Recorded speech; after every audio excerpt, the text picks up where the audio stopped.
I have not been a cook or had not been a cook. Actually, I cook quite a bit now. I'm like a home cook. Um, but I've been in newspapers forever.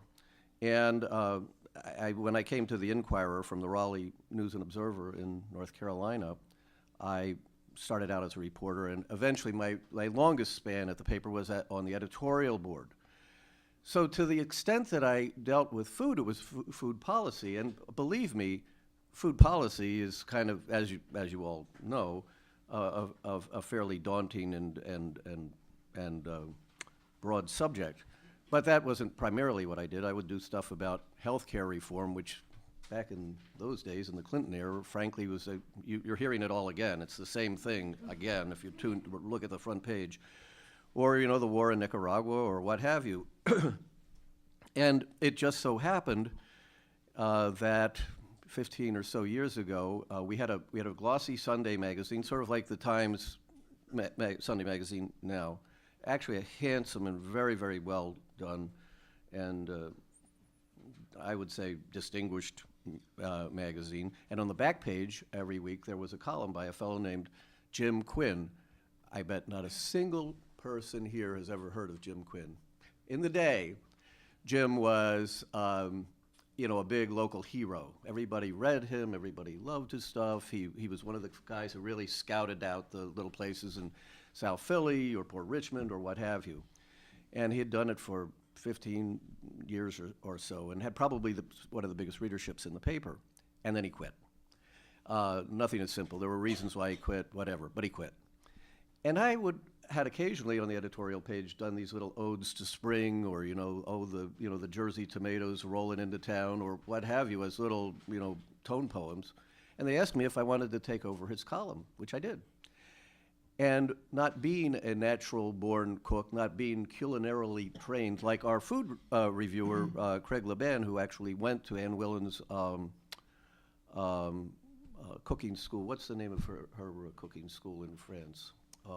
It'll come to me in a minute. But anyway, and has a genuine culinary background.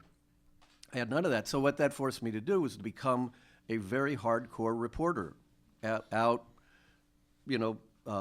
scouring the streets, checking out the byways, developing sources, talking to chefs, going out to see cheesemakers, running around to farms and cheeseries and so forth and so on. And so, frankly, which is what I like to do. And that's sort of how I got into the food column business. I'll just say two other quick things. One is that Steve Poses, who's sort of generally regarded as one of the authors or fathers of the so-called restaurant renaissance in Philadelphia in the 70s, said that one of the reasons that he was so thrilled to be exposed to the Thai cookery that was sort of coming into town, blue curries even and so forth, was that he had grown up with a bland suburban diet. In other words, he was sort of a blank canvas. And so being blank actually to him was sort of an advantage. You planted the seeds in the fertile soil that hadn't been contaminated by too many influences.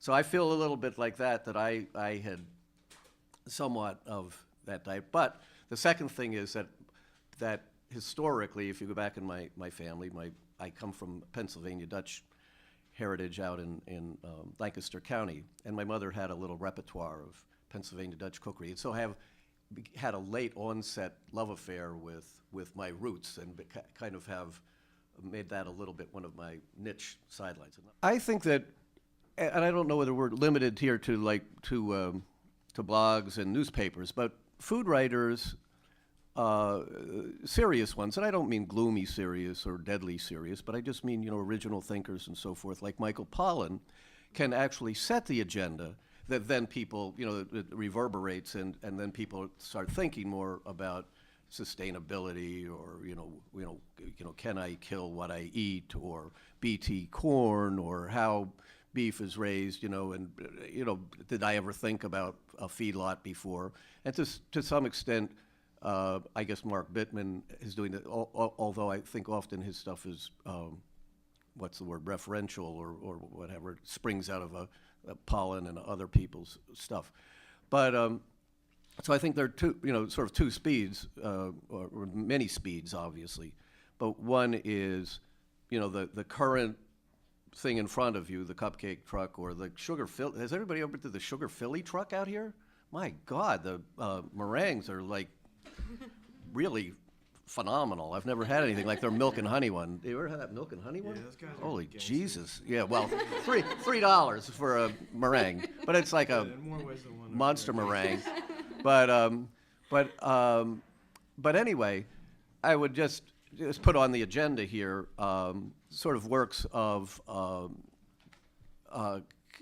considerable thought, and for folks interested in food writing, I will just add that nothing beats a gimmick to get people into a serious subject. How did Michael Pollan get into his thing about red meat? Well, he raised a steer from birth to slaughter, and he wanted to talk about genetically modified corn, so he raised, he got some BT corn seeds and raised them, and then discussed the subject and so forth.